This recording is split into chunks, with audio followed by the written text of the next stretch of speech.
access to the chat box. So please let me know if you can hear me and if everything is okay, if you're all connected and ready to go.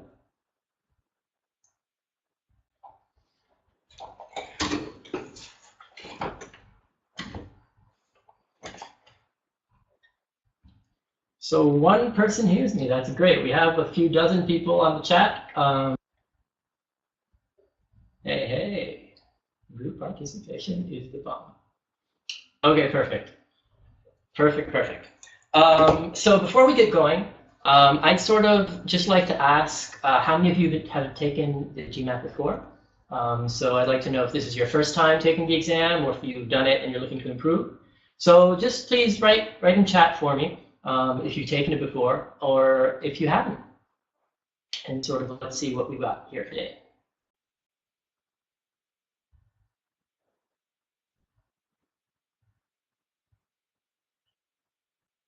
All right, so it's a decent mix. We have quite a few people for whom this is the first time. And oh man, there's someone who just took it this last Saturday. And you're right back into business. That's pretty amazing. And there's a few people who have retaken the exam. Okay, so great. So this webinar is actually great for all of you. And I'll try and give different tips as we go along. There will be time for Q&A at the end, along with a great promo for our product. But you can also feel free to ask questions in chat along the way. And if I have a moment to spare in between slides, I'll answer them. So let's get started. So what we would all like to do, our dream goal is to get into the dream school that we want. And for many of us, we want to get into a top tier school, which means that we want to belong to what I like to call, and what we at examPAL like to call, the 700 Club. And what is the 700 Club? The 700 Club is the group of people who've managed to break that 700 barrier. There's a question, will we get a recording of the session? Yes, you will, but I still urge that you stay tuned. And so how do you break that 700 barrier? And what we've seen over our years of researching and our years of students, and we'll get into more detail on this down the line, is that it isn't like any special innate trait. You don't have to be some kind of a genius to get into the 700 Club. What you do have to do is you have to develop a set of skills. And this is what the main purpose of this webinar is to help you understand what the skills are that you need to develop to get into the 700 Club. So before we get started, a little bit about us at examPAL. So examPAL was essentially founded by a bunch of teachers, along with some tech wizards. And together we have a few decades of experience, specifically in the test prep industry between us. What we learned over time is that with a one-size-fits-all approach doesn't really work. So, just sitting in a classroom and everyone learning from the same set of books and so on and so forth, it doesn't work, and it doesn't work because different students have different ways of approaching the information, the material, and they have different ways of absorbing information. So what we've done is we've created an online platform, and we're still behind the scenes, still 24/7 support from us. But we basically use machine learning and use AI along with feedback from tens of thousands of students in order to personalize the learning experience. So we really try to choose the questions for you that'll best help you to learn and to give you those explanations that you can best absorb and best learn from. And so, like I said, there's going to be a great 25% promo towards the end. And for the moment, after the webinar is over, you can go over and you can just open up a free account and you can just see for yourself. You don't have to trust me on this. Okay, cool. So let's get started. So like I said, getting that 700, breaking the 700 barrier on the GMAT is not at all about being a genius, okay? It's not about being a math major. It's not about studying for months and months and months on end. It's not about memorizing vocabulary, memorizing tons and tons of rules. But it's a little bit about that. You do have to have a minimal level of knowledge, but this isn't the main thing. The main thing is this skill set.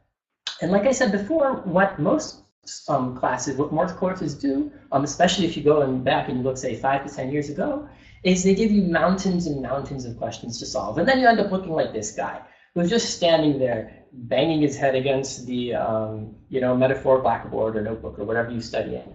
And it's really exhausting, especially if you're being forced down a path that you don't understand. And for example, one of the very obvious passes for those of you who don't really like working with equations or just don't remember or have forgotten how to, then forcing you to try and solve tons and tons of equations is just the wrong way to go. It would be much better to teach you a more logical approach to solving the questions, or I'll call it more hacky approach to solving the question. And I'll explain what I mean in a little bit.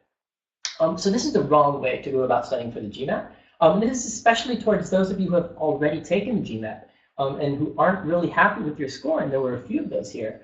And we'll talk about how to break that plateau, sort of when you reach a certain score and you just can't break it, what you need to do to get past that. So the first part, we're going to focus on cognitive flexibility, and then we're going to talk about rapid improvement, and afterwards we're going to talk about the perfect study plan.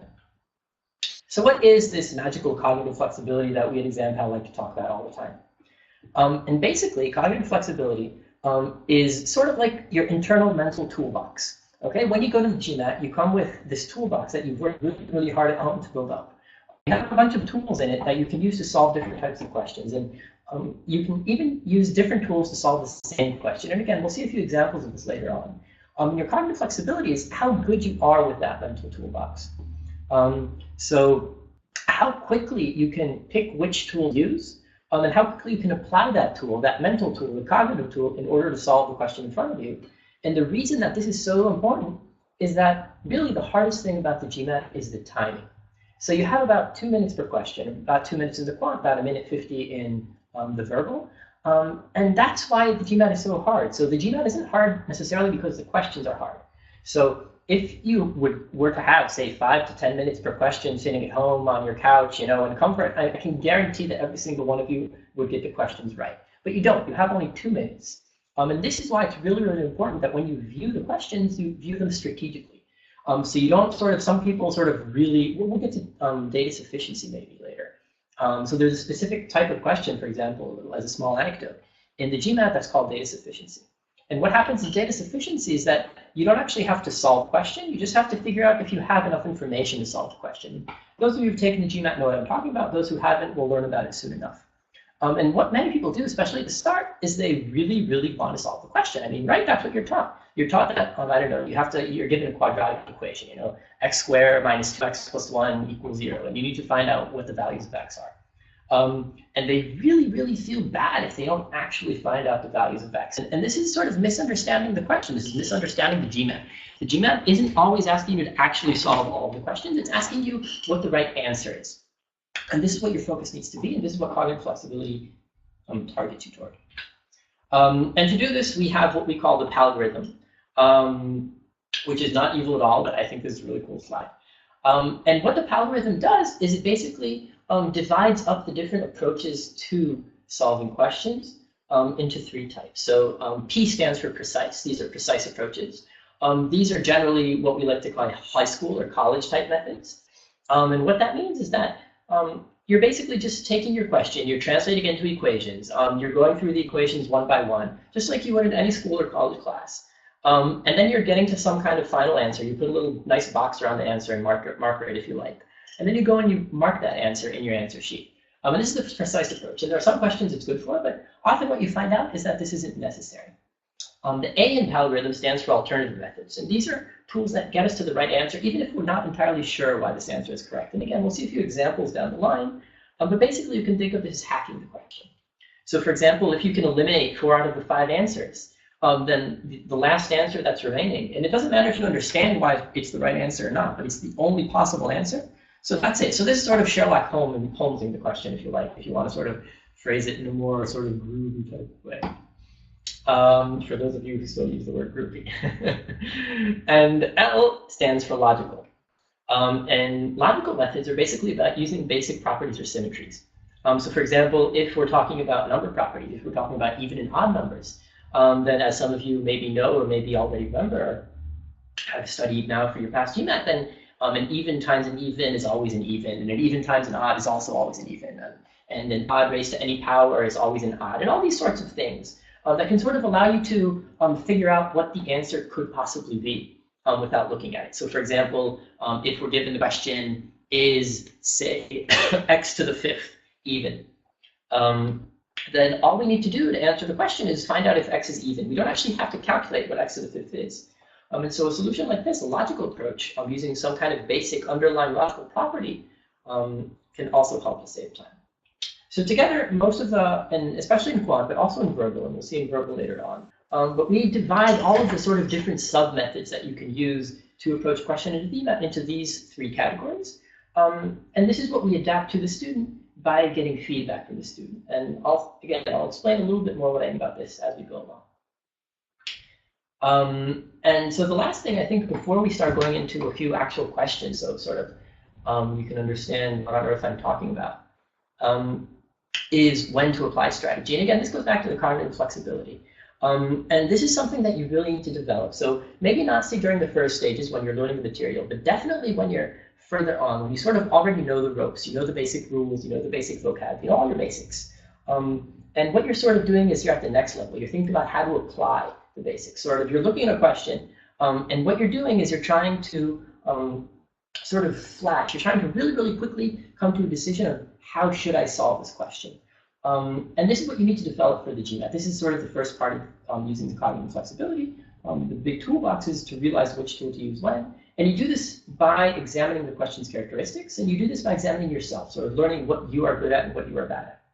And what we're going to do, this is just sort of, this slide is just to show you sort of how it looks like on our system. So after you answer a question, and I think I mentioned the feedback before, after you answer a question, then what we do is based on your previous answers, the previous question you've taken, we sort of machine learn, we sort of algorithmically decide which approach is the best match for you, also taking into account which approaches worked for which of the students. And we give you the options, actually, of either looking at what we think is best for you or looking at all the other options. And this is sort of how we develop your toolbox, or help you to develop your toolbox. Because you have to remember that a lot of prepping for the GMAT is essentially self-work, it's self-study. Cool. So we're at the first question.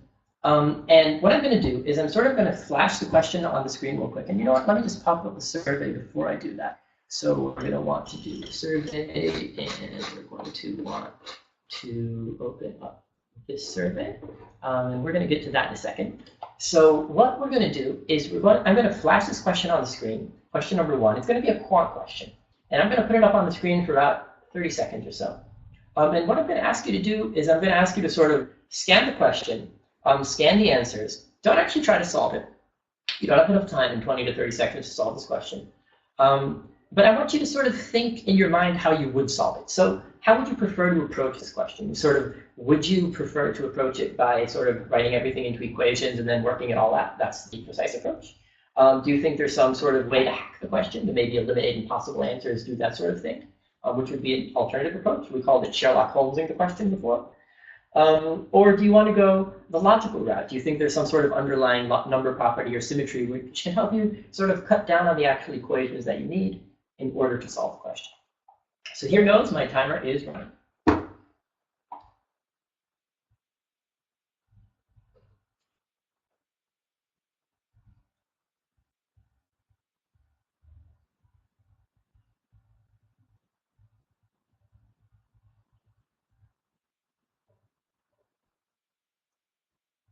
Five, four, three, two, one. That's it. Okay, so what do you think the fastest way to solve this question is? Would you naively go the precise approach, the alternative approach, or the logical approach, or do you not know what at all I am talking about? Please answer the survey question.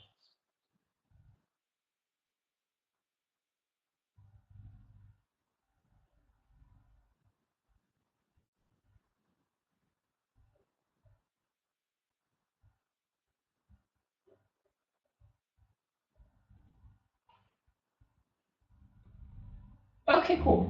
So we have about 2/3 of the people voting. Let me share the results with you. And as you can see, most of the people would prefer the precise approach. And then there's sort of like a semi-even mix, but much, much weaker of alternative and logic approaches. And this is what we usually get, especially when people are first looking at the question. And to be honest, it's a pretty easy question. So it's perfectly fine to approach it with a precise approach. And sort of let's see what that means as far as we're concerned. So let's read out the question again. The number of rooms at Hotel G is 10 less than the number of rooms at Hotel H. Excuse me. If the total number of rooms at Hotel G and Hotel H is 425, what is the number of rooms at Hotel G? And what we're going to do is we're going to go first through the precise approach, which is also your favorite approach. And to do that, we sort of have to first translate everything into equations. So we're told that G is 10 less than twice H. So you can write that out as G equals 2H minus 10. And then we can do a bunch of algebra. We can write that H plus 2H minus 10 equals 425, right? We substituted 2h minus 10 instead of g. And then we sort of simplify that into 3h equals 45. We divide it 435 by 3, and this can take some of you less time or more time, depending on sort of how good your mental arithmetic or you're sort of calculating on paper is, to get h equal 145. And then we plug that back in. So we plug it back into g equals 2h minus 10, 2 times 145 minus 10, to 290 minus 10, 280, answer choice E. Cool? And this works. And this is a really, really good moment to pause and sort of, I think, repeat something I said before, which is that you can use the precise approach for every single question on the GMAT. Okay, the GMAT questions are all solvable. Every single one of them has one answer, only one out of the 5 answers which are correct. In these questions and data sufficiency questions, it's 1 out of 5, and so on and so forth. But it isn't always the fastest way to do it, all right? So if this type of thing is your cup of tea, and again, this is where going back to the cognitive flexibility, your sort of self-reflection and self-studying really come in. And this isn't something that I can sort of really give you on a silver platter here during the webinar, but this is something that I can request that you do as you continue your studies. So what you need to do is to see the different types of solution approaches that are out there. And again, this is once you sort of understand the material and you know what's happening. And you can look and you can say, okay, is this sort of calculation type thing something that works for me within 2 minutes? Is it quick enough? And for this question, which is relatively simple for our students, the answer is yes. So it takes them about 1 minute and 40 on average to answer the question. And now let's look at what an alternative approach to this question might be. So how can we sort of Sherlock Holmes the question? Okay.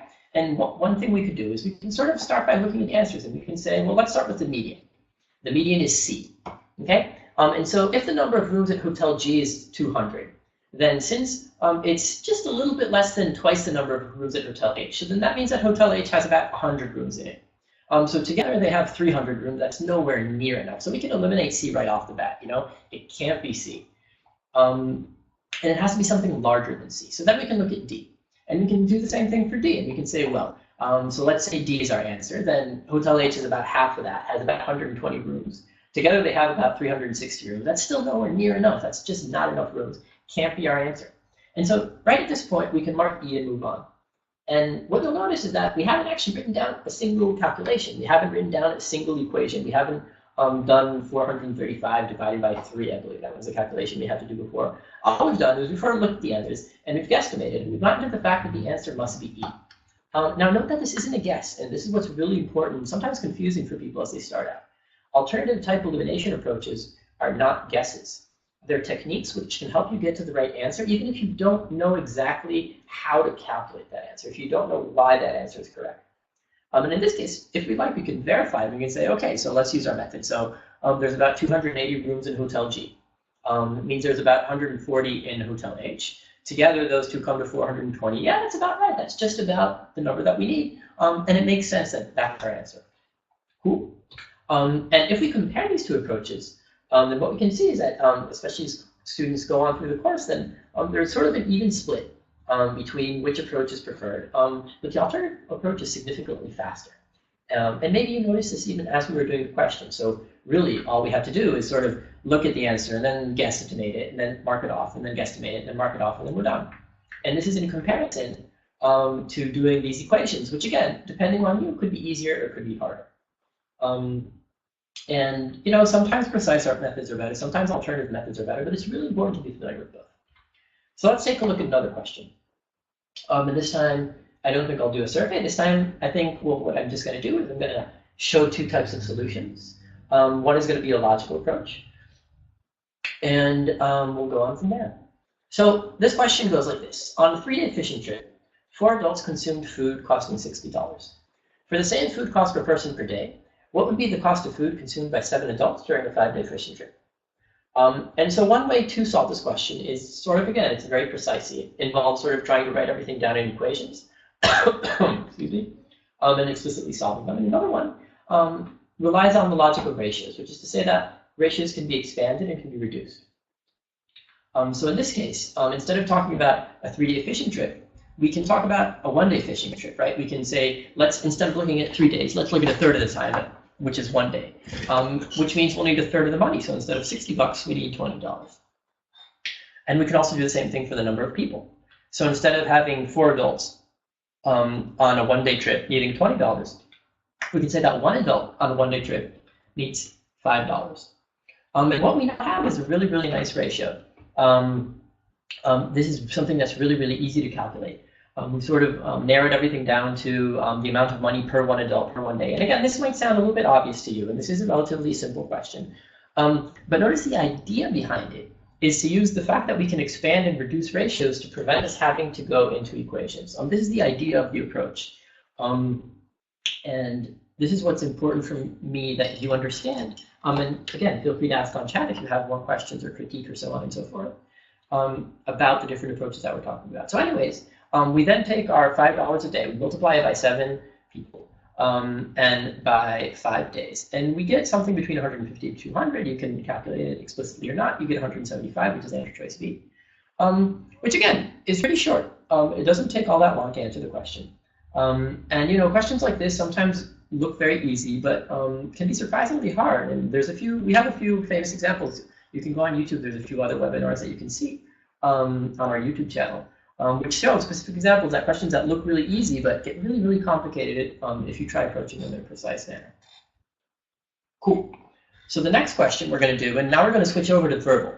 And so we've seen 2 quant questions, and you might be wondering to yourself, okay, that's like really nice for quant methods, but does it also work in verbal? And the answer is yes, it does. But there's also a slight caveat, which is that the definition of precise, alternative, and logical is a little bit different in verbal. And I won't get into the details now.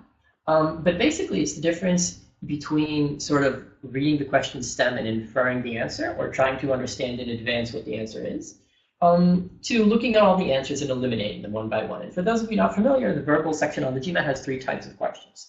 You have sentence correction questions, where you're basically given a sentence which has a part of it that is underlined, and that part is usually grammatically wrong. And you have to look at your answer choices, and you have to figure out which of the choices is grammatically correct. And also correct not only in terms of grammar, but in terms of meaning and in terms of context. The second type of question is reading comprehension questions, and I'm sure you've all had these sorts of questions before in college or school or wherever, where you're basically given a reading passage of a few paragraphs, and then you ask 3 to 4 questions about that passage. And again, one way to approach these types of questions is to sort of look at the question stem and read through the passage and sort of get an intuition for what the answer is, and only then look at the answers. And the other type of approach is to say, you know what, I don't want to think about this too much. I want to go and look at the answers and try to eliminate them. And the third type of question, which is called critical reasoning, this is the question we're going to look at now, gives you a short argument, a logical argument, and it asks you to, let's say, solve that argument in some sense. And let's read this one together, and let's see what I mean by this. And so the first thing to do about critical reasoning questions, for those of you already reading the question, is not to read the answer choices, okay? Do not start off critical reasoning questions ever by reading the answer choices. What you want to start off doing is by reading the question. And here it says the argument logically depends on which of the following assumptions. And this is a classic critical reading question. Also, I don't think I've mentioned, but for those of you who haven't noticed, then all of the questions that we've shown here are actually official GMAT questions, which GMAT has been kind enough to share with us. So I'm not just making sort of these questions up off the top of my head. These are official questions. Easy ones, but official ones.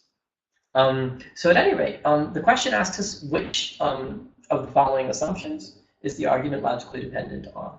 And then we can go through it, and we can say that the interview is an essential part of a successful hiring program because with it, job applicants with personalities that are unsuited to the requirements of the job will be eliminated from consideration.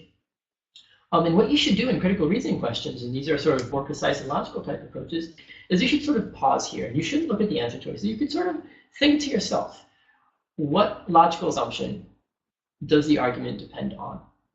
And only once you've done that, you should go to the answer choices, and you should see which of them actually fits. And the reason that this is so important, and I don't know how many of you here are native speakers, and how many of you are non-native speakers, but what many people struggle with on the GMAT, and for those of you chatting on chat, we'll get to the actual answer in a second. And you're right, it is C. But what people don't often realize is that what wastes so much time, and remember again, the GMAT is all about time management. It's not necessarily about questions being really, really hard. It's about how you solve them quickly. And one of the things that takes people a long time in the verbal section is just reading through everything and thinking through everything and getting confused. And the way to avoid that type of thing is to sort of learn how to think in your head or on your sketchpad. So if you go through every single one of the answers and you try to let them convince you, you can sort of think of this as 5 really, really talented salespeople, each of whom thinks that they are the, the new god of critical reasoning, and they're selling you the most truthful statement ever. And you listen to them, and then you get confused, and that is definitely something that you want to avoid. So let's sort of go through the precise approach to this question, which again is about inference. So what we want to do is we sort of want to break down the logic of the passage. And the main logical claim of this passage is sort of highlighted now. And basically says that job applicants who have personalities that are unsuited will be eliminated. And an assumption on the GMAT is something that must be true for the logical claim to work. So it is a statement that if it's false, the entire argument falls apart. And looking at our sort of logical claim, and again, this is a relatively simple question, but looking at our question, you can ask yourself, what is an assumption? What is something that must be true for this argument to hold? And a natural thing that might occur to you is that, well, the interviewers can actually do their job, as it were, which is to say that in an interview, the interviewer is capable of recognizing people who have unsuitable personalities. And therefore, they can be eliminated from the interview. And sort of looking through our answer choices, this is exactly what C tells us. It's that interviewers can accurately identify applicants' whose personalities are unsuited to the requirements of the job. And sort of, there's different techniques to sort of go around doing this sort of logical pre-thinking or sort of inference or speculation, if you like. Some people like to do it with arrow diagrams, like are drawn up at the top of the screen. Other people sort of like to bullet point the sentences. Other people sort of just block it in their mind somehow. But you should always draw up sort of a logical chart for the question, and only then look to the answers. And if you like, we can go through the other answer choices, and you can see why they're wrong. So a hiring program will be successful if it includes interviews. This doesn't actually address the issue. It's not an assumption. The interview is a more important part of a successful hiring program than is the development of job description. This is a bit irrelevant. It's sideways. It doesn't. I mean, we don't talk about job descriptions here. The only purpose of an interview is to evaluate whether job applicants' personalities are suited to the requirements of the job. Is a bit too harsh. So the only purpose of an interview is something that in critical reasoning, and especially in reading comprehension questions, should sort of raise a red flag for you. If you see something that says never or only or always, then there's a good chance that they're trying to sell you something that's wrong. And E would be the fit of the job applicant's personality to the requirements of the job was once the most important factor in making hiring decisions. And again, this is a bit sideways. So this is inserting a scope of time into like a time frame, once versus now versus future, and this is not actually part of the question at all. It's not direct, and I suppose at this point we're going to move on soon. But at this point, what I would like to say, one last thing about critical reasoning questions, is that especially when starting out, you can sometimes feel that they're maybe a little bit subjective, and they're not. They're very, very objective questions. They have one actual answer, and they have many answers that are sort of just a little bit on the side, and this could be because they've changed the causality. This could be because they're slightly out of scope. This could be because they're a little bit too extreme. This could be because they're irrelevant. This could be because they're doing the opposite of what the question asks. So if you're asked to strengthen the argument, they're weakening the argument, or so on and so forth. But as you go through and study critical reasoning type questions, what I strongly recommend is that you also examine the incorrect answers and you figure out for yourself why they're incorrect, because this is a really large part of learning how to approach critical reasoning questions. It's not only learning what makes an answer right, it's also learning what makes an answer wrong. And this is something that's true in general for verbal, and is not so true for quant. So for quant, it's much harder to know if there's a characteristic for a wrong answer, but in verbal, there very often is. Wrong answers have a specific feel and look to them, which you can use and you should use, relating back to the cognitive flexibility that we talked about before. Okay, so what we've talked about so far has been quite a bit about the cognitive flexibility, and it's been quite a bit about the PALgorithm. I've shown you a few examples of skills, simple examples, but hopefully examples that show the point. And The next part is rapid improvement, which is sort of the complementary part of cognitive flexibility. And this is especially important for those of you who are retaking the exam, who are taking, who haven't done as well as you'd like in the first time and who do it again. And so what happens when you're studying? So usually you sit there for hours and weeks and hours and hours. And you study, and at some point you realize you hit like a glass ceiling, you hit a plateau. You get stuck at the 650 score, the 600 score, the 680 score, wherever it is, and you have trouble progressing along. And what you need to do when you hit this phase is almost always not a small tweaking. So it's not more of the same. And getting back to the picture of the guy sort of banging his head on the blackboard in frustration. You need to sort of change up your game. You need to look at your mistakes, and you need to realize why you're making your mistakes. Very often what you need to do is strategic. And sort of the slogan that's behind this is that every single mistake is an opportunity. And this isn't just a slogan, this is actually a fact. It's something that really characterizes the students that we see improving greatly. And what they do is they sort of divide their mistakes into 3 different types. So this is how we recommend you divide your mistakes. A first type of mistake is professional. So this is a mistake of the sort, I just didn't know the material. I didn't remember what a remainder was. I didn't remember the geometric rule. I didn't know the vocabulary. I need to go back and study them. A second type of mistake is technical.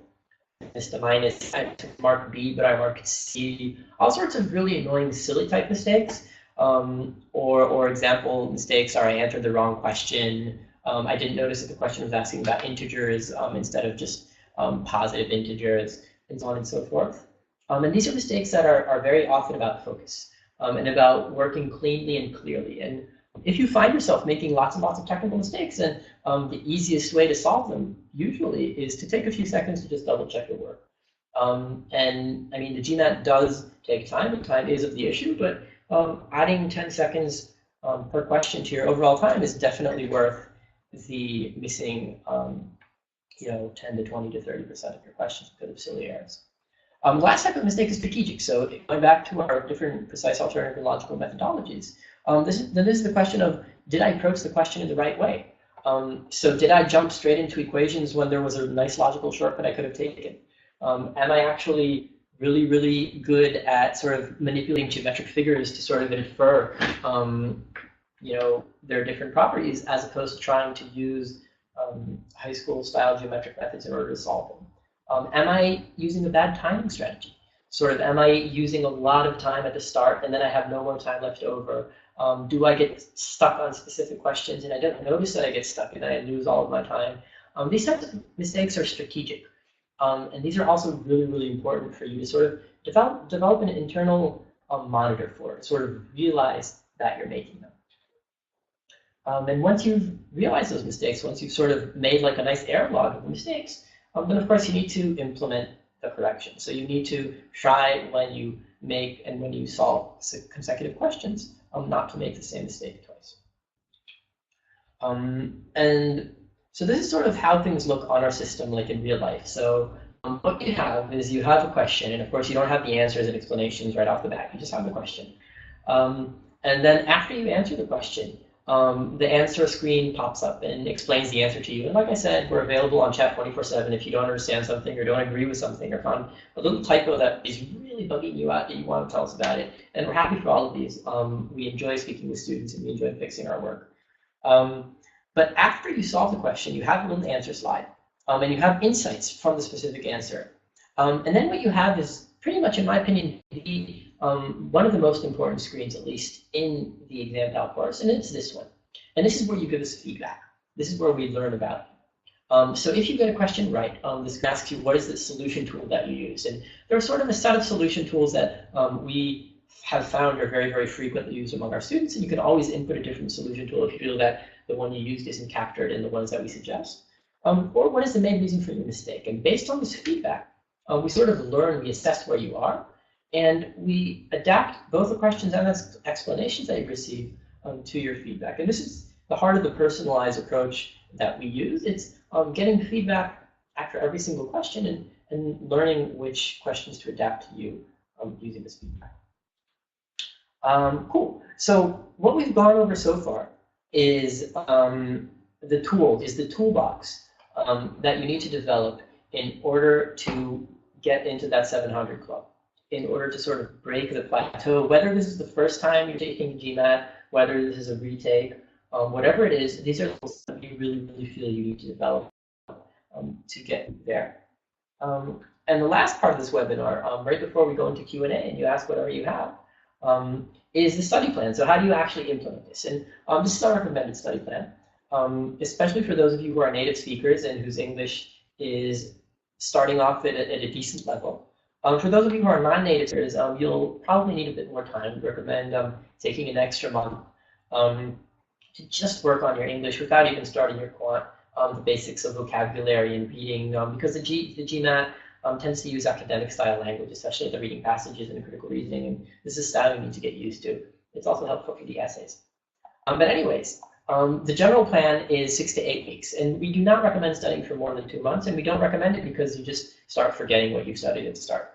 So this is just what we found over time. So a month and a half to 2 months is enough time to, at sort of a medium intensity, go over all of the material without forgetting it, including the reviews, including the intros, including the practices, including the revisions, including taking the practice tests, including reading every day. And this is what you should aim for, in our opinion. Specifically, if we want to break this down sort of into 2 months, then we've actually done most of the heavy lifting for you. And so for the first almost 2 months, for the first 50 days or so, all you really have to do is follow the course trail. And actually, once you sign into our system, then you can input your exam date, and we'll algorithmically generate a suggested schedule for you, so what you should do every single week. And so usually what we recommend is for the first day to go over the intro lesson. The intro is where we teach the basics of the topic, so these are the basic rules and laws that you need to know.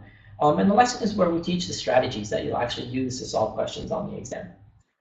So it's how you apply these methods. So this is sort of day 1. And day 2 is practice. And what's really important to emphasize here about practice, and again about review later on, is that practicing isn't just about rote solving questions. It never is. Practicing is always about learning from your mistakes. So every single question, especially because we're adapting the program to you, is meant to be a unique learning experience. So really take the time to go over it. And this is true also for other courses, not for our own. But take the time to look at the questions, to look at the question, to think about it, to study your strategy, to look at the different types of ways that you can solve a question. And when you get something wrong, then pause and label the type of mistake that you made, and try not to make the same mistake again. And the last part of the majority of the schedule, the first 50 days, is the daily reading schedule. And even for those of you who are native speakers, this is really important. And we have a set of suggested reading materials on our website. These aren't novels, and these aren't, yellow pages or anything like that, gossip columns and that sort of thing. What you should aim to read is academic style publications. They don't actually have to be academic, but they sort of have to be, let's call them more formal in their style. And we're almost at the Q&A. I see the questions being asked on chat, and I'll get to them all in, say, 10 minutes or so, 5 to 10 minutes. And so some suggested reading materials that we recommend include, for example, The Economist, or the New York Times, or National Geographic. But these are sort of scientific-oriented or sociology-oriented or more academic discipline-oriented, economics-oriented. And these are the type of things that will prepare you primarily for the reading comprehension sections, but also for your essays and for the verbal part in general. And this is really important to do, even if you are a native speaker. So once you've done all that, you should, and this is sort of the last week and a half to 2 weeks of your study period, what you should do is you should review the material. And again, reviewing the material is not just going over the questions. Reviewing the material is really sitting and learning to manage yourself. So this is talking with yourself or practicing a lot your time management. This is learning to recognize which questions you want to skip right off the bat because they're sort of too hard or you just don't know how to do with them, and which questions you really want to try taking the time to solve. This is learning which types of mistakes you tend to make, and therefore which types of questions you should spend more time on. This is the sort of thing that you should be doing when you review the material. And as part of your review, you can take a practice CAT. You can take one exam every other day. You can do it less frequently. To one exam every other day is a bit too frequent for most people. It's a bit too intense. But what's really important to remember about your practice exams is that they are learning experience. They're really research tools. So they do give you sort of a marker for where you are, sort of how close to the score, to your desired score are you. That's one of their uses. But this is their most important use. Their most important use is to practice your time management. And their most important use is to learn which questions you want to skip and which questions you don't want to skip. Their most important use is to learn how not to get sucked into a question and waste 3 entire minutes on it when you shouldn't have. This is the most important use of the practice cats. And when you're done with them, make sure to debug them.